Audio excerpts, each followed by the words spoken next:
It started around 8 o'clock. Boomed into the night. Spectacular general. Still, You can still see the orange glow. There's just no way to quantify this.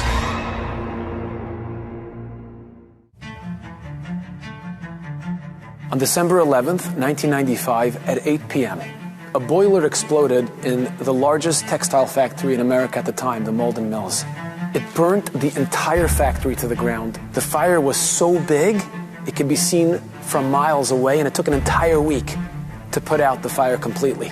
At the time, Mr. Aaron Feuerstein, the owner, the CEO of the company, was celebrating his 70th birthday. In the middle of the party, one of the executives ran over to him and said, Mr. Feuerstein, there's a fire at the mill. By the time he got there, the factory that had been built by his grandfather in the early 1900s was mostly gone, which meant that overnight, 3,000 employees who worked at Malden Mills lost their job.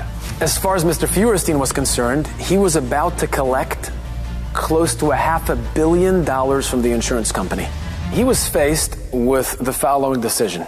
Either close the company and pocket the money, or he can rebuild the company down south and hire cheaper labor over there and still make a lot of money.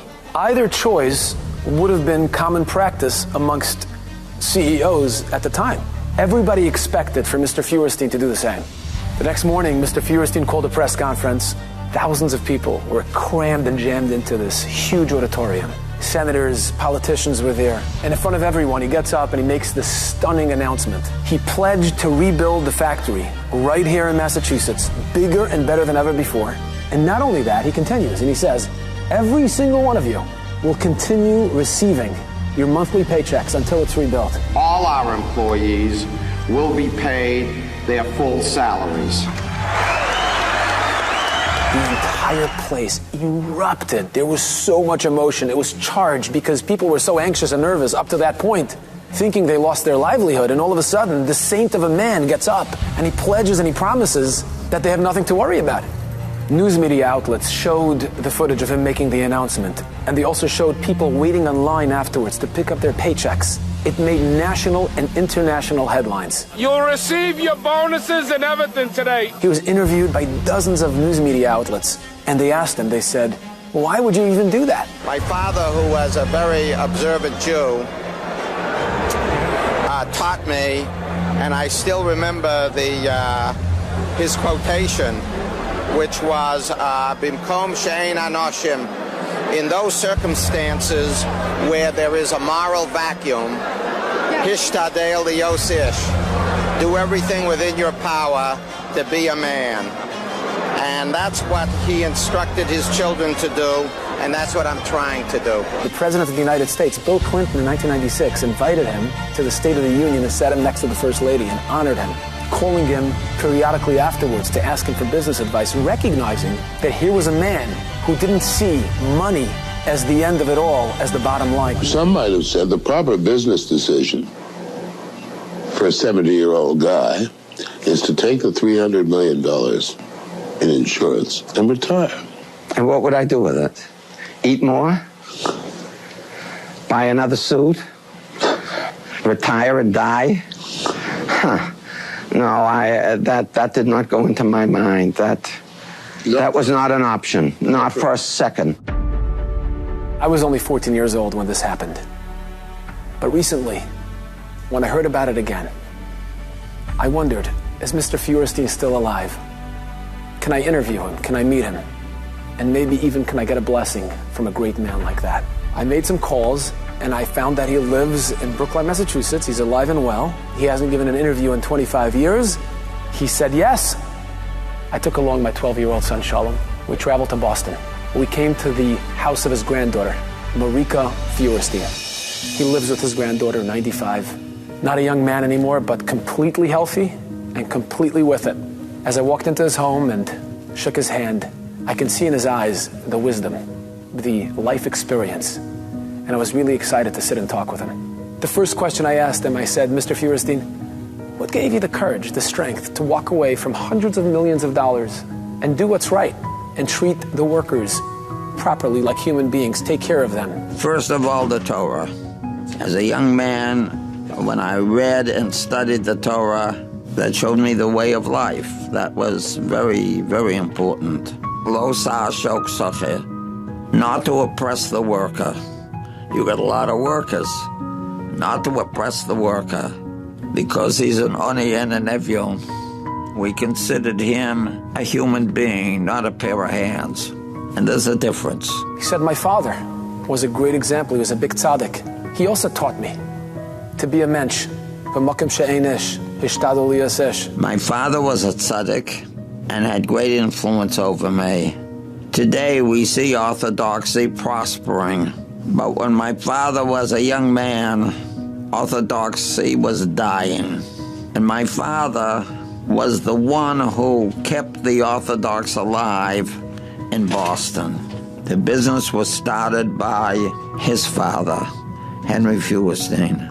He came over to this country in his teens, and he read in the Forward's Yiddish newspaper that there was a factory for sale in Malden. He went to see the factory. He knew nothing about knitting machinery, nothing about sweaters, nothing about anything, any product. He said, there's a place where I can go to shul, I'll be my own boss, and he bought it. And the business prospered, and by the time I got to the business, the Malden Knitting Mills was ranked AAA1 for credit, and they were worth millions. I asked him about the employees when they returned to work at Malden Mills after it was rebuilt.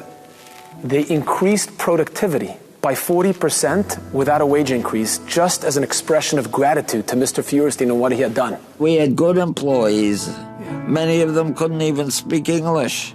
But when treated like human beings, they were just terrific. They wanted me to succeed, and they increased employment without a wage increase. Then I asked him a very difficult question. I said, Mr. Feuerstein, I know that eventually your company went bankrupt. Do you ever feel that had you not done that good deed and spent the tens of millions of dollars on the employees, paying them while the company was being rebuilt, do you ever feel like you would have had the money to continue going? No. You have no right to defame God's name with your business or with your family, whatever your enterprise is. I was too enthusiastic. I should have gone slow. I wanted to go rapidly. And so I paid for it. Something he was really proud of was the building of the Shul of Young Israel in Brookline in Massachusetts. And he kept telling me, make sure you go see the Shul. A beautiful piece of architecture. I remember as a young man, it was a fight to get a minyan in the shul.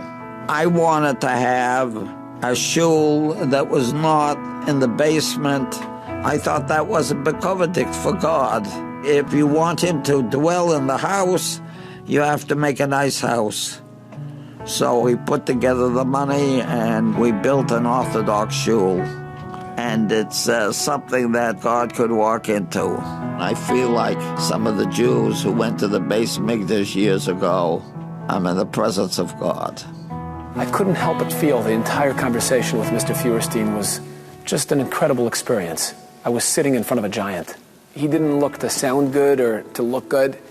He just looked to impart the wisdom that he had gained over the years and that he had lived by. And finally, I asked him, Mr. Feuerstein, bless me, bless my son. I'm in awe of what you have done, what you have accomplished, the decisions you have made. May God bless you and make you secure.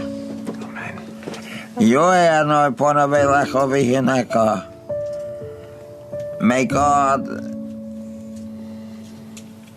see you through security intellectually, the most important.